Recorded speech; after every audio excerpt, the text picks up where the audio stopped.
Welcome to Beyond the Huddle, a Central Arkansas FCA podcast where faith meets competition. Join host Josh Adair and Zach Rose as they dive into real stories from athletes, coaches, and leaders making an eternal impact through sports. Each episode brings powerful conversations on faith, leadership, and living boldly for Christ in every field of play and walk of life. This is Beyond the Huddle.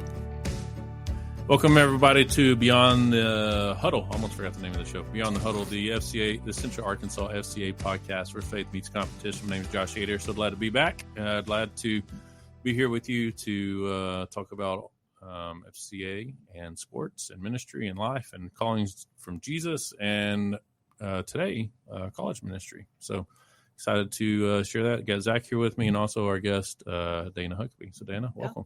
Hey, thanks for having me. I'm excited. Yeah, it's great.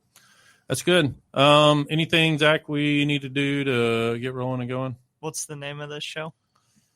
I don't know. Okay. Beyond the Huddle. Beyond the Huddle. Yeah, we got it. Going deeper, trying to figure out what makes people tick and how they got to where they are and all those things. Cool. So I'm excited. So Dayna, how long? Just a brief introduction of yourself. What if anybody's listening wants to know within reason of Dayna Huckabee, what do they want to know? Well, there's not a whole lot to tell, but whatever. Originally from Texarkana, Arkansas, and went to high school where? Arkansas High. Arkansas the High. Good side. Mm-hmm. Well, used to be at least. So Arkansas High, played 3 sports, went to U of A, softball player there, graduate assistant coach after I got done playing 4 years, and then originally went on staff with FCA at the U of A. So I was kind of the campus director there for FCA. And then what years was that? I started in 2010. Yeah. So 2010 with FCA, I was on staff for about 6 years there, and then actually moved to Central Arkansas to Conway. So I've been in Conway about 10 years, and then recently came back on staff with FCA last October officially. So did a bunch of random things, shaved ice trailer, dog business, softball lessons full time for a long time. So dabbled in that for a little bit before I came back on staff with FCA. So live in Conway now, single with a dog named Hank. Shout out to Hank. Hank's great. He's great. He's 11. Great. Love him. Man. Old Papaw. But yeah, so that's me. Family's in Texarkana for the most part. Some in Dallas. So you played softball with Blair. Blair, you know Blair Perry? Blair Perry's been on the podcast. Shut your mouth. Oh, yeah. Why wasn't I here with Blair? Because I'm going to be talking about Blair later, so this is great. Because her husband was here. Oh, my gosh. Well, Blair and Caleb are incredible humans, and I will wait until we get to that later, but you're definitely going to hear about Blair. So, because ultimately I'm here a lot because of what Blair invested in my life. That's one thing I love about FCA is that there's always a blend, or ministry and life in general. There's always somebody who knows somebody who's influenced us to get us to where we are. So right.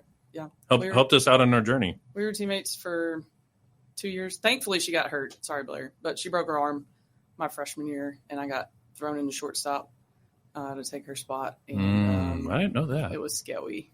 It was very scary. Scary? Yeah, it was scary. I mean, I pitched all through high school, which I'd played short when I wasn't pitching. Yeah. And then I get to college, and they had me at first base, which I'd never played on that side of the infield, and I was very confused. I was like, this looks weird over here. Left side, right side. Right. So, but all I knew was pitching or shortstop. And Blair breaks her arm like a few games into the season, and then they throw me out there, and I'm like, this is fast. Like, the speed of the game is crazy. But so she redshirted, so we got to be teammates for 2 years and best friends for life. So yeah, love that's her. Awesome. Yeah, it's really cool. Yeah, she came on one of the first. It's within the first month.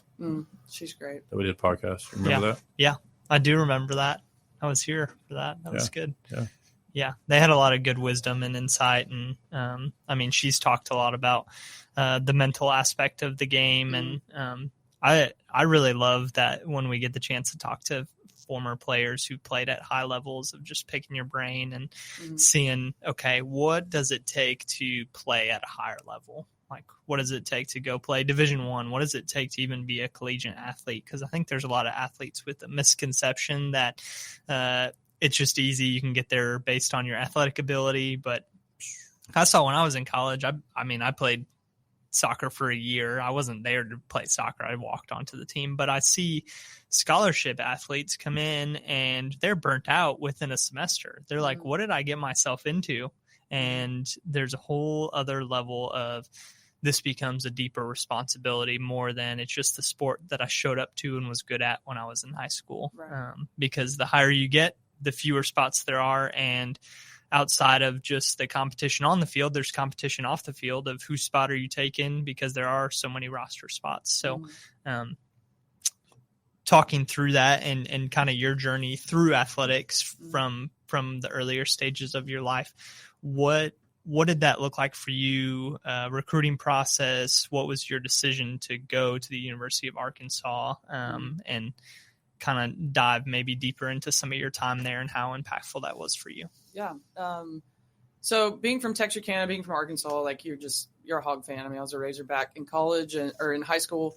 Literally.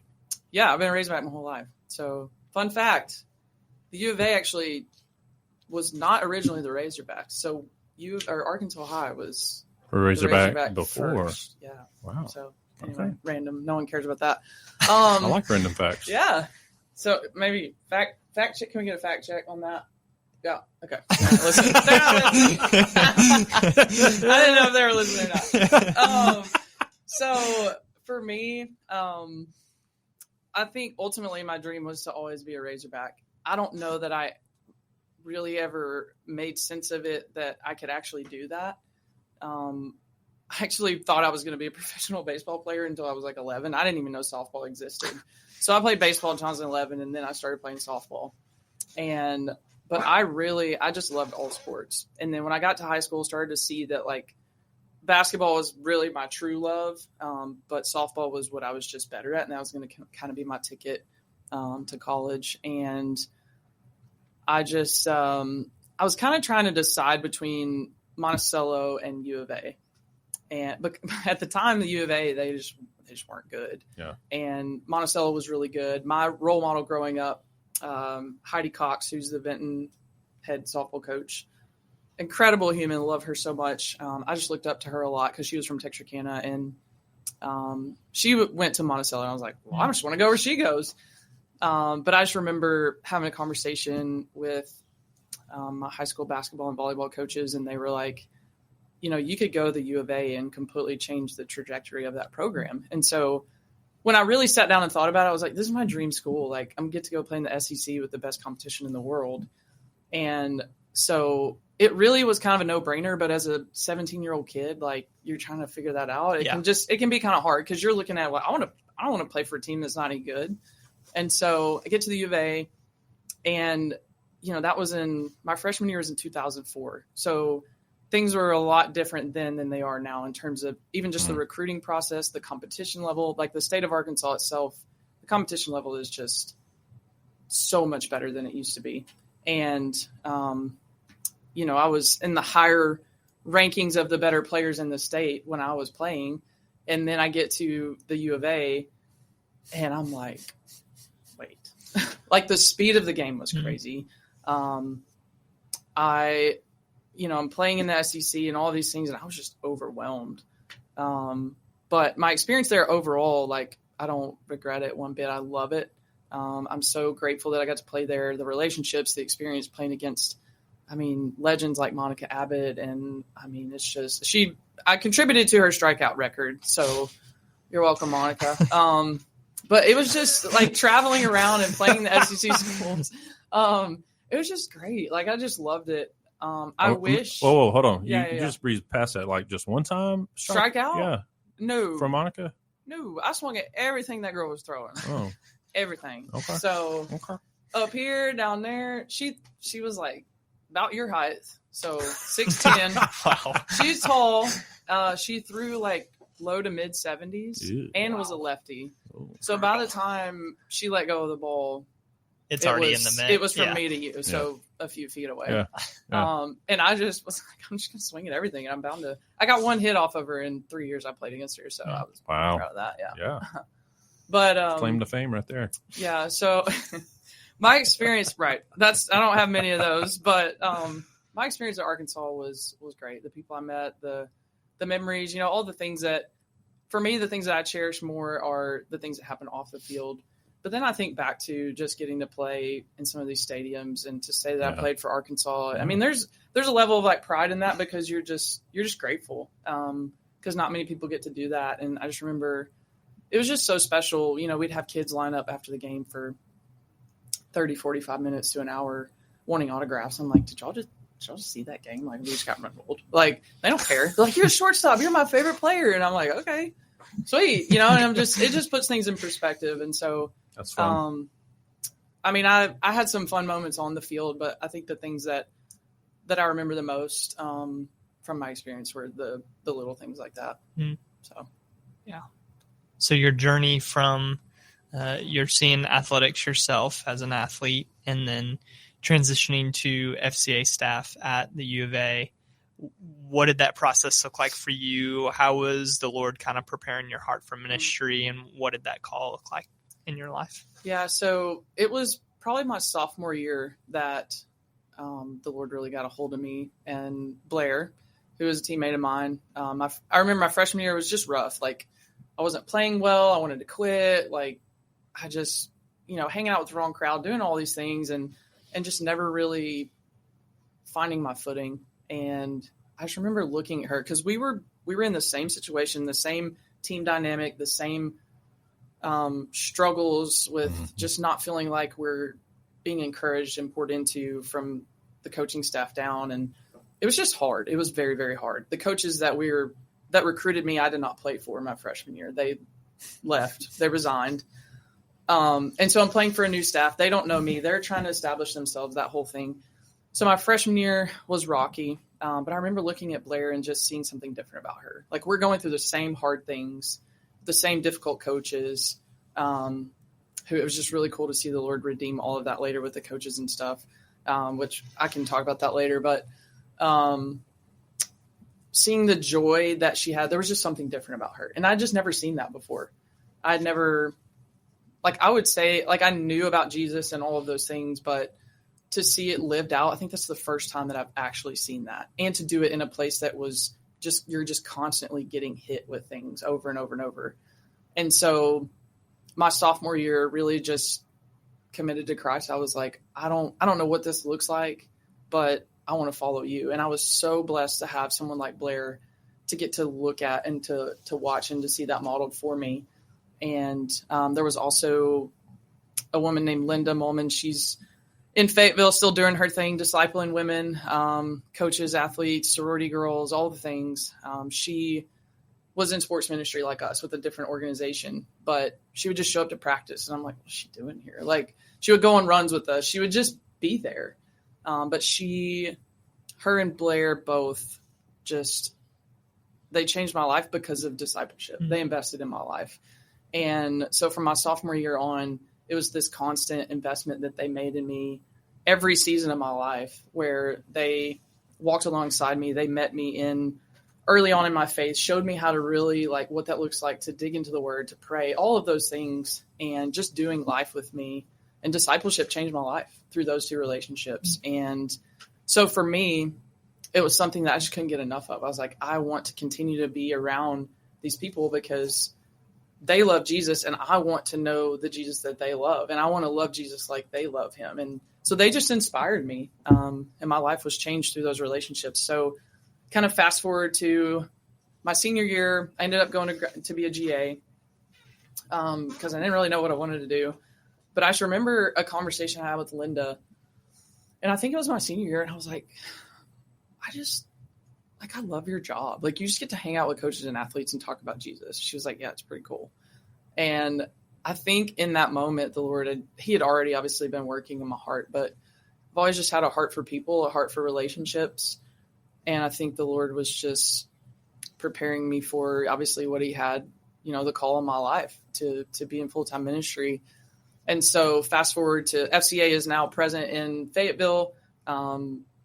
They're now on campus. I get connected with Becky Patterson, and I knew that I wanted to go into ministry in some capacity, but I didn't know that there was an opportunity with FCA. I'd heard of FCA, but never was involved. It just wasn't something that we had. And so I get in contact with Becky, who I was a graduate assistant at the time, and I was leading Bible study with the team. So I connected with her and just had a conversation of like, hey, what does it look like for somebody to come on staff with FCA? And she's like, well, we've been praying for a female to come on staff just like you. And I was like, okay. Because in my mind, if you would have asked me what my dream job was, it would have been to work with the female athletes and coaches at the U of A. Obviously, it's where my life was changed and where I wanted to give back and invest in. And so that's kind of how it started for me. So what did that do for you when you heard Becky say, we've actually been praying for somebody like you, like you think, oh, that's me? Like I'm the one, I'm it? Or I mean, honestly, I kind of did have that feeling. I feel like the Lord, because I had some other options. I had like an internship I could have done with the church through like some really close friends. I considered the Kanakuk Institute because I was a counselor at K2 for 3 summers. I just knew that I couldn't get enough of learning about the word, and I couldn't get enough of like wanting to share that with other people. So I knew it was going to look something in the form of ministry. But when Becky said that, there was just like a peace that, you know, I'd prayed that God would make things crystal clear. And I just felt like it was so clear. It just felt like he was saying, this is where I want you, because he knew my passions. He knew my heart, like obviously for athletics. And he gave them to you. It just made sense. Right. Yeah. It's almost like, you know, he did it on purpose. So. Crazy. Right. I don't know. Crazy. Just took you a little while to figure it out, but yeah, you know, we can be that way sometimes. Stubborn. I love what you said. Sorry, not to cut you off. No, go ahead. I love what you said about Linda, right? That's how she was present, and your thought was, what are you doing right now? Right. Like, what's your purpose of being here? And it's funny to, like, as staff, watch that happen within students. Like, I can see that in students all the time when I'm on campus. Like, you keep showing up. Why are you here? Even coaches sometimes, it's like, and sometimes at first when I was getting on campus, I was like, well, am I supposed to be here? And I was like, no, this is my job. This is what I'm supposed to be doing. But as that time goes on, then students and coaches kind of realize, okay, like this guy's here for a reason, whether they even know the full structure and like magnitude of what FCA is and what we do. It's like that person decided to show up for us today. They decided to show up and be present with us today. And the importance of that, there's no price or amount of importance that like you can put on that, because some people just need someone to show up for them and to be present with them through what they're struggling with. I just thought that was a cool part of, like, that's what we get to do every single day, whether it's college ministry, high school, middle school, any kind of ministry that we're doing with FCA or within our local churches, whatever it may be. The importance of just being present with people, you can't quite put a price on that. So definitely not. That's so important in what we do. I was at a junior high school this morning, got to deliver breakfast pizza. It was phenomenal.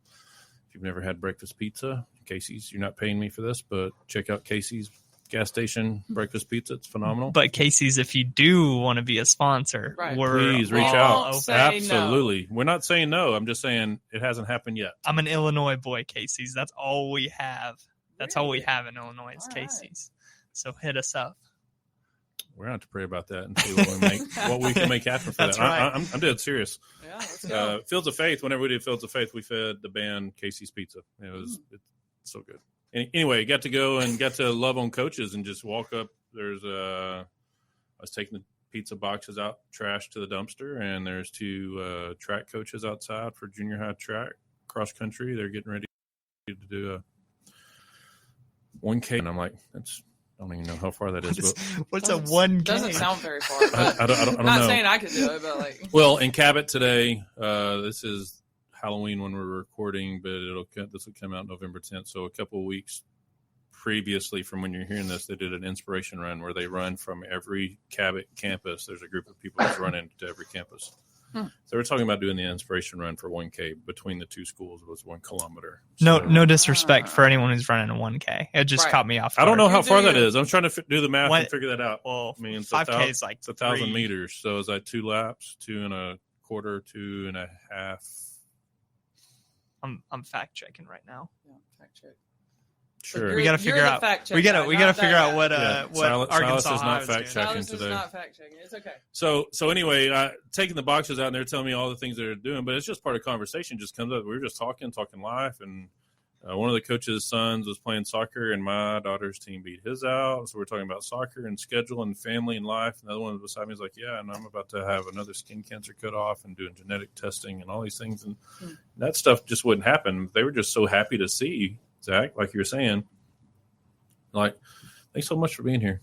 Right. Thanks so much for sharing. But I got to just pray for the coach who's going through everything and said, thanks so much. I wasn't expecting that today. I'm like, well, I wasn't either. That's why I'm here. But I'm just here. Yeah. We get to do those. Yeah. And when we're around people, around coaches more, what's the word? It's leaving me. More consistently, but intermittent whenever you show up, but you're there and they expect to see you. And sometimes you're like, I hadn't seen you in a minute. Where you been? Mm-hmm. Yeah. Those are things that make me think, oh, I need to be back here more often. Right. All these other things that I get to do are great, but they're really expecting me to show up, to be around and influence. It just reminds me, while you were sharing, I've had this thought several times, but all Christian ministry and all discipleship is a follow me ministry. Mm-hmm. As 1 Corinthians 11, follow me as I follow Christ. Imitate me as I imitate Jesus. Mm-hmm. And we get to see that. And that was what was lived out in front of you. And that's why you are who you are today. And what you've done when you were on FCA staff at University of Arkansas and in the time between to what you're doing now at UCA. Mm-hmm. That's always what I've known of you, because when I was on staff at Mount Carmel and Cabot 2011 to 2017, I always heard of Dayna because one of our students, Melissa, came to play on the Hill, and Dayna was always brought up and everything else. And then one day I showed up to an FCA huddle. Mm-hmm. Yeah. I had no idea where I was going or what I was doing. I was up there for a youth minister thing. I'm like, youth ministry is great. Let's go hang out with some athletes. I need some athlete time. So I do remember that. So it's sweet. Yeah, Melissa and I she's one of my best friends to this day. Yeah. And I just think about the time that we spent together and just those sweet relationships. I mean, it's just what we get to do is really special. Yeah. And I love what you're talking about, the moments that you show up, the unexpected moments at practices. And I think I've found myself just praying more and more each day, like just for an awareness that I would, wherever I show up, because I think one of the hardest things for me is I want to be in a lot of different places, and we could really go anywhere and God could do anything, but it's like, what's the best thing that you have for me? Like, where do you want me to walk today? And so discerning that, but also when you are there, just having this awareness of, okay, Lord, like, who do I need to take step towards? Mm-hmm. And sometimes that's like pray with them. Sometimes it's like, hey, how are you? How's your day going? But some of the sweetest conversations and the ways that I've seen relationships really grow this year have come from just being present, and then just listening and just being available to pay attention to what they're saying, and then to step into those conversations. Because, I mean, I think we take for granted the simple question of how are you? Like, even in my own life, I'm like, how do I have people asking me that? Like, but also, like, I don't ever want to take that for granted in, like, the time that I'm spending with people, because that question can hold a lot of weight 100%. To a lot of people. So, yeah. You can get the surface level, or you can get the deep down. Yeah, I'm not really a surface level girl. I like the deep dive. I like to jump in, but sometimes, you just kind of stay there. Which is like this podcast. We're not just surface level here. We want to know what makes you tick and where you're at and why and what you're passionate about and all those things. Right. Yeah. And for more people to hear the story of Dayna and the ministry that she's doing. So ultimately, long term, they can support you in prayer. And if God leads the opportunity, they can support you financially. And that way you're on the field longer and able to make more impact. Love that. Appreciate that. Yeah, absolutely. Yeah. That's what teams do, right? Yeah, that's right. Yeah. For anyone who's been on the edge of their seat waiting, a 1K is 0.62 miles. So Right. that my body hasn't even warmed up yet by the time we're getting to 0.62 miles. But So it's 2 laps. Yeah. Sure. Yeah. And also Arkansas High had the Razorback before. Yes. University Thank of you for Arkansas, fact-checking. yeah. They were the Cardinals, 18 right? U of A was Yeah. the Cardinals. 1870, Arkansas High established the Razorback in 1910. Or is it 1873 or something? Right. 1910. Yeah. You had it pulled up, and now you're acting like you've never seen it before. I knew. Like, All I knew was all I needed to know was that it was true. It was That before. I wasn't Yeah, lying. we were. Whoa. Uh-oh. Whoa. Yeah. We're experiencing technical difficulties. Just a sec. The- Josh has never used a That's your microphone humbling before. moment. That's your I think we're good. humbling moment. I need my headset back, I We need guess. help. Oh, man. Wow. Dave Ramsey needs to make us come back. Yeah, that's good. Put a big head out of the way. Oh man, There you go. Josh is having some issues here. If you're watching on video, good. That's where you need to watch because there's lots of stuff that you can see on here. Yeah. It's real life, man. This is not Real life. edited unless Silas decides to add something or take away. I don't know, but That's true. you're talking to me in my headphones. Oh, that's Thanks. trippy. I was going to Okay. say no one God. can I hear don't know what how he's saying any of right this now. works. So Silas can say whatever he wants to. This is That's creepy. great. It's crazy. Okay. Crazy. So to get us back on the Yeah, tracks come on. All right, here, let's go.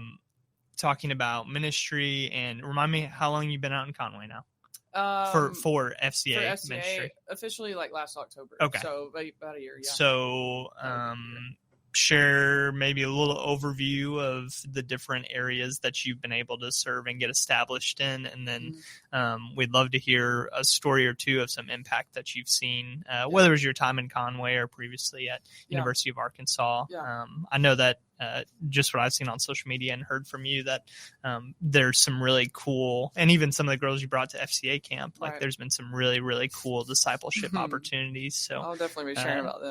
Yeah. Go ahead and just dive into it and share a little bit about what you've been able to do. Man, there's so many things that I could talk about, but I think when I started out last October, no one knew who I was, it was way different from my last stint with FCA. I'm at the U of A. I know everybody because I've just been there for 6 years. You were an athlete there, and you just get to I know all the building those admins. relationships. I know the coaches. I've just played with most of the softball team. So stepping into working with different teams, it was just like seamless. It was just like, well, I'm already doing a lot of this, but now I'm just expanding. So starting out here in Conway, I had a connection in the sports world and obviously knew like Ryan and my now boss in Conway and that sort of thing. But I kind of had to start fresh. And so it started out kind of slow, but there were connections at the high school with the basketball team who they've just got open arms, for FCA, and they love having us around. And then actually the UCA women's head golf coach was a former Razorback golfer, and I mentored her in her time at the U of A. Well, now she's the head coach at UCA. Wow. So she was one of the first people that I reached out to and was just like, hey, I'm coming on staff with FCA. Would love to connect with your team, serve you guys. So that was fun, kind of stepping into working with that team. And they have, 5, 6, 7 girls on their team that are international students, like more internationals than – so you have the nations at your fingertips, which is just cool. I love that. I love that about that was always something that was so cool with U of A, FCA, all the different teams you're working with and just people from different places across the globe. But it kind of started out slow, really spent most of my time with Conway High School basketball and then UCA golf. Just kind of got my feet wet, trying to just build trust and build relationships with, people and get to know people. And then January comes and it was just cool, God's timing and all of this. But I'd originally tried to jump in with UCA softball, but the door wasn't open yet. And that was fine. I was like, I'm just going to go where God wants me to go. Yeah. I was just so thrilled to be back on staff and doing ministry full time again. And I was like, wherever that is, Lord, take me. And so January comes, I get a call from the then head coach at the time.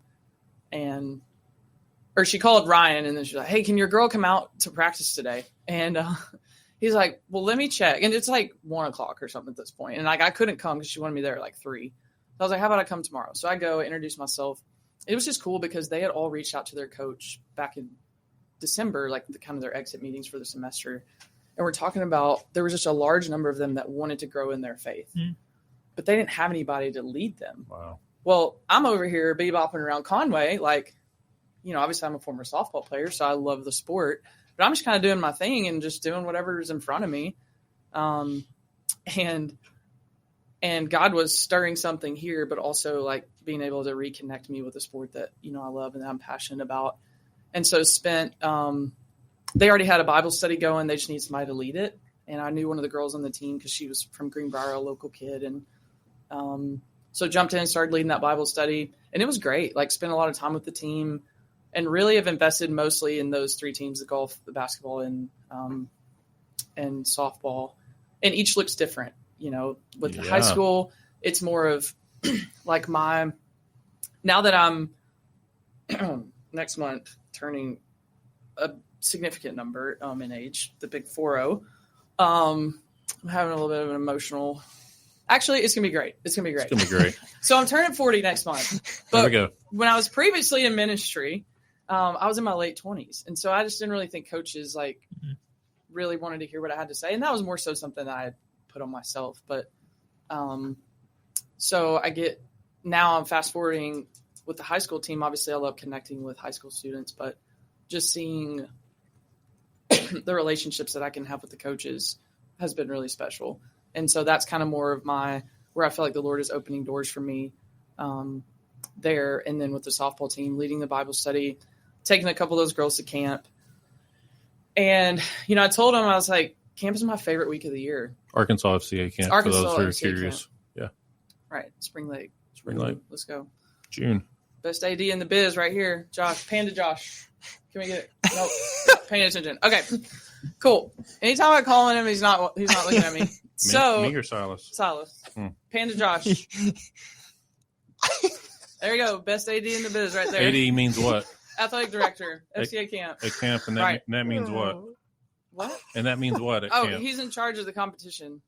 So he puts together all the games for like 500 people. And organizes and schedules and makes sure nobody gets hurt and supplies delivered. And it went flawlessly this summer. We didn't have many people go to the hospital this past year. No, just one of my girls that I'm about to talk about, actually. Took her in a wheelchair to get her broken leg looked at. Love you. Love you. It doesn't always pay to take shortcuts. Right. Man. Hey, listen, with the conditions we have, sometimes it's a blessing. Yeah, but your kids are safe if they come to Arkansas. Kids are safe. Hospital's not far. Everybody goes with them. Everything's taken care of. It's above board. We know what we're doing. I got there in now. 18 minutes. Wow. So, and the Spring Lake volunteer people are great. They get Anyway, so Dayna's saying that about me being athletic director because she's the former athletic director and all those things. She's got a different role. We'll talk about all that. Yeah, we'll talk about that later. Hopefully, if we have time. Yeah, sorry. So you're good. Where are we at? Camp. Taking them to camp. Two favorite time of the year. Yeah, favorite time of the year. And I told him, but like, how can you prepare somebody for camp? Like, you just can't. Yeah. You can show them videos. You can tell them it's great. But it literally is my favorite week of the year. And even when I wasn't on staff at FCA, I was at camp. I was still at camp. Yeah. And it was just really special. So show up to camp, I get wrecked in a way that I never have at camp. It's my favorite summer that I've ever had. I just think God showed up in ways that were just so tangible and so sweet. But to watch the two of them, two seniors on the UCA softball team who had relationships with Christ, one a little bit longer than the other, but to watch them not just fall more in love with Jesus, but to what we talk about, get it. They caught the vision of discipleship. And that's what I have invested my entire life in because it completely transformed my life. It changed me. And I'll never be more passionate about anything. And obviously through that, sharing the gospel, but watching them get it and see how God just so intentionally connected the dots with every kid that was in their huddle, sharing a similar part of their story or struggle that they had walked through. And just seeing how the Lord stepped in those moments, but watching them see the power of investing in other people's lives, but it coming from an overflow of their relationship with Christ. And so that was just so special for me and getting to walk alongside them.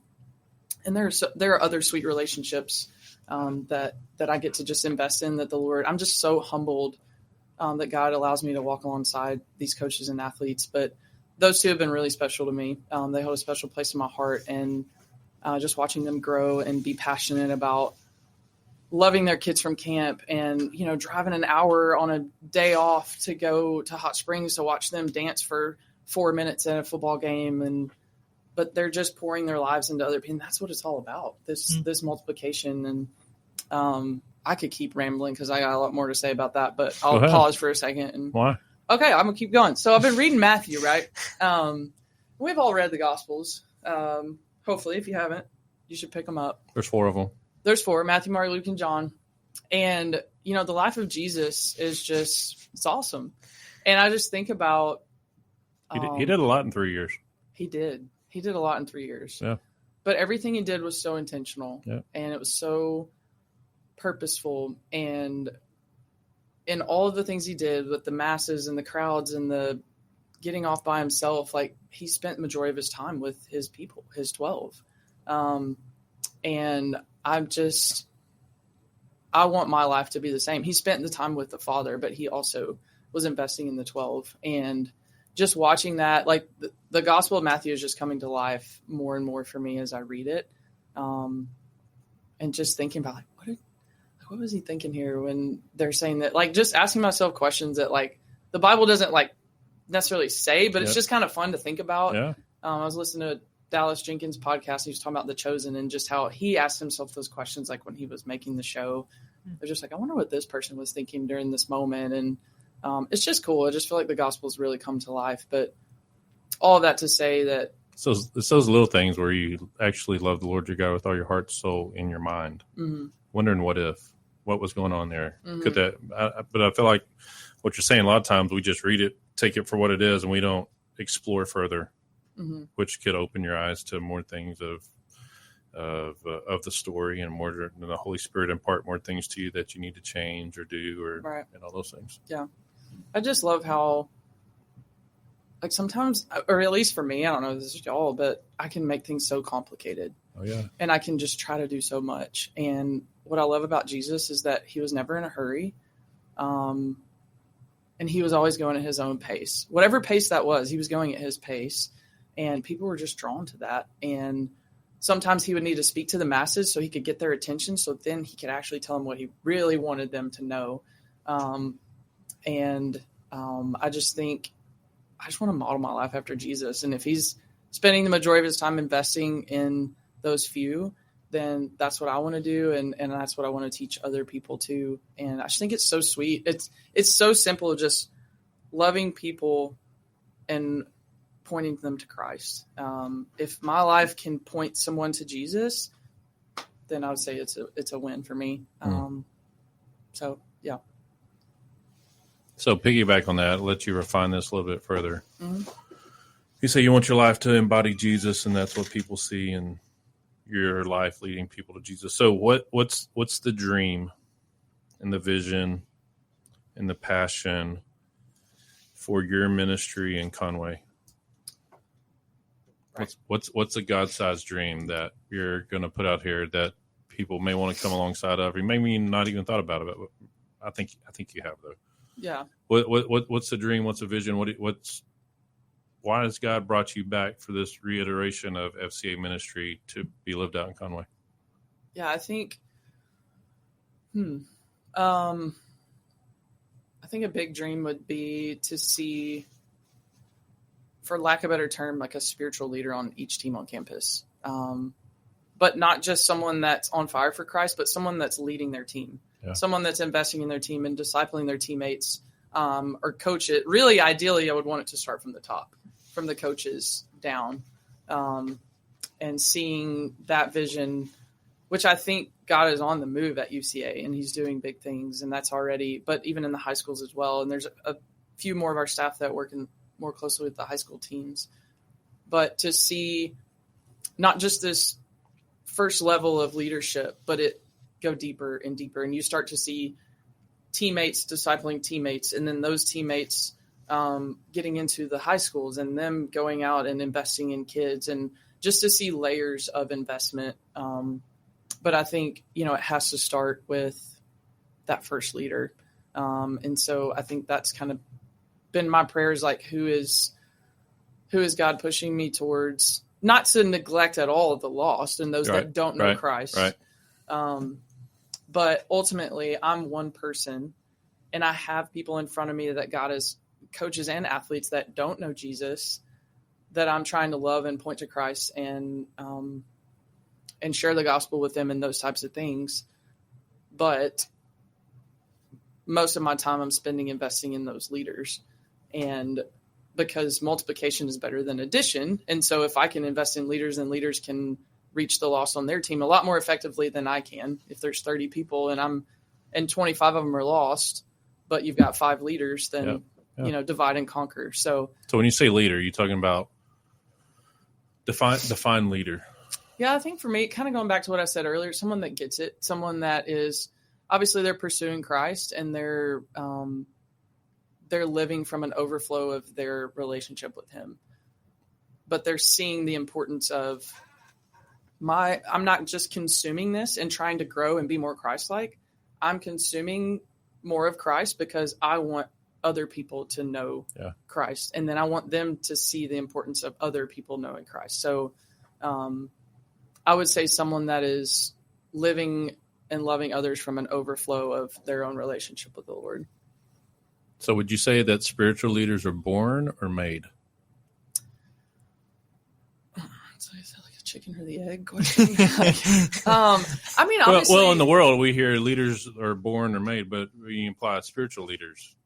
People who are believers in Jesus, are they born, or as soon as someone has dedicated their life to the Lord and they're living for Jesus, are they the leader, or is it somebody who is being discipled over time and that's the leader? Does that make sense? Yes. I think overall, if I had to pick one answer, I would say they're made, because I don't think we come to Christ and we're just left in that position. Yeah. I think when we come to Christ, we have a responsibility, and we're put in a position of influence, because I think I interchange leadership and influence. 100%. And so as followers of Christ, we are called to influence people. And so I think we all have a certain level of leadership that's like a baseline. Yeah. But it's I like that word influence better than leadership, because a lot of people check it out. I'm not a leader. Well, do you influence somebody? Right. Because we've said in FCA for a long time, 5 years that I've been on staff, is we work to influence those who influence other people. Right. Yeah. So basically we're leading them to lead other people, but you change that to influence. Well, everybody influences everybody. Right. And I think it takes some of the pressure off of leadership too, for those that don't think because I've been in that place at camp this summer. I'm in a new role at camp, and I won't go too far into camp, but I was now the Huddle leader coordinator. So I'm in charge of basically mentoring all of the female Huddle leaders that are leading our campers. And I'll never forget. College students. Right. And so it's like night 2 of junior high camp, and I'm hearing all of these lies. Like, you're not good enough. You don't know what you're doing. You don't know how to answer these questions. You don't know how to help these college students. I'm like, this is what I do, on a day-to-day basis. And this is what I feel like, and I'm not good at saying what my gifts are, but I feel like this is what God's put me on this earth to do. And you've been hiding around in athletic director world for way too long. Well, you can talk to our state director about that. Well, I'm just saying, but we can say that now. But God's timing was so perfect, because, yeah. And there's just so much to unpack with that, but God knew exactly when he needed me back in that role. But I just remember it was like night 2 of camp, and I'm sitting in there in the back, and I just feel it start, and I can't get it off my mind. I'm just thinking all of these things, and I'm wrestling with all of this. And I grab Angie Heaton, one of our staff in the Hot Springs area, and I'm like, we got to go talk. And I'm just losing it outside, because I'm just believing these lies that I'm not good enough to lead these college students. I'm like, what is going on? But I think when you interchange those words from leader to influence, or leadership to influence, it just takes the pressure off for people that don't think that they can lead. That's why it's just so important to have people in your life that are calling those things out in you, like calling out your strengths and helping you sharpen your weaknesses and those types of things. So. Yeah, that's awesome. Yeah. Got anything, Zach? I just want to go back to what you were saying about Jesus and his life and his ministry. I grew up going to church camp my whole life in Illinois, and it's different than FCA camp. We competed, and there was a lot of competition, and I loved it. But there was also a lot of students I saw that had this emotional high of camp of we finish up and we're done. And then how do you go practically live that out on your school campus or in your day-to-day life? And I feel like that's the challenge we run into with students, coaches, even our own lives. At times it's like we get on this spiritual high of, man, I'm here. Everything is focused and centered so that I can have this meaningful time with God. Like that's the goal and the structure of camp is to have a meaningful experience with God. But then after that, we have to make that meaningful structured time with God in our daily life then too. And that's the goal for our students. And even as staff too, that's like, I love FCA staff because it's a bunch of just misfits. I feel like that may not be the best word, but in terms of like, I didn't feel called to like regular vocational church ministry. I felt called to ministry, but I knew it wasn't within. So we're a bunch of ministry misfits. We're a bunch of ministry misfits. Okay. Yeah, right. That's what you can call us. Traditional church myth. Okay, cool. Yeah. All right. All different denominations, all different callings and backgrounds, and just a deep love for Jesus. And that's like the essence of, I think, what FCA is rooted in our staff. And it's so cool to just see that played out of like, I feel like you get such a realness and you just see people that are so down to earth because either and no disrespect to anyone who's done this, but like we haven't gotten the highest level of theological education that we could possibly have, but it's more so of like we desire that relationship more and more every day, which is the goal. That's the call as a Christian. All that to say, it's cool to see how the Lord uses people and leads people regardless of their status or whether they're even qualified to do what they're doing, because none of us are qualified to do anything. It's God who brings the qualification. It's God who brings the strength for what we're doing. So regardless of where you're at in ministry or what you're doing, praise God for the education that we can get to dive deeper into what Scripture says, and praise God for those who don't have it and have just a real deep, tangible sense of what relationship looks like and how to build that too. But I feel like those things just go hand in hand, and I love seeing the combination of that on our campuses. That's cool. But yeah. So if Dude Perfect is almost athletes, we're traditional ministry misfits? Sure. I'm not sure that quite rolls off the tongue the same way. No, but I'm trying to figure it out. Throw it in ChatGPT and see how they can clean it up. Yeah, well, I'm thinking about how we do that as a shirt for people. But no, I thought about that, and I felt that too. Is like, all right, I'm not a traditional ministry person. I've done that a lot of my life, but I'm not that anymore. So how do we? I'm just really amazed. We pray for people to come on staff. We pray for people to join in ministry. We pray for people to come as character coaches for teams and everything else. And it's never the people. I don't know what this says about me, but it's rarely ever the people that I would hand select myself. And it's always the right people. It's always the perfect people. God has a higher plan. He has a bigger plan and purpose for us, but we're constantly praying, God, alarm goes off and went off today during a high school huddle at 10:02. Luke 10:02, pray for the Lord of the harvest. Harvest is plentiful, the workers are few. So I pray that every day, and just the opportunities that come along and for ministry to happen, the conversations with parents to adopt teams or schools or to come alongside to lead a Bible study on campus. Because like you said, we can't do it ourselves. We have to train, or as in FCA terminology, we engage, we equip, and we empower them to do ministry to multiply. And just a lot of fun. It's really good. How much time we got left? 3 minutes. Okay. I before we wrap up, I just got to hear some thoughts here. The NBA season just kicked off, and if you can summarize this up in 3 minutes. I know you're a Mavericks fan. Okay, I knew where we're going here. Okay, I know where we're going. I'm ready. So I need from a Mavericks fan. The February 2nd, 2025. Right. You got 2 right here. Okay. 2 Mavericks fans. Mm-hmm. You're a Mavericks fan? Mm-hmm. Okay. Since when? What year? Since 2020. Sweet. Okay. Yeah. Yeah. Cool. Reunion Arena?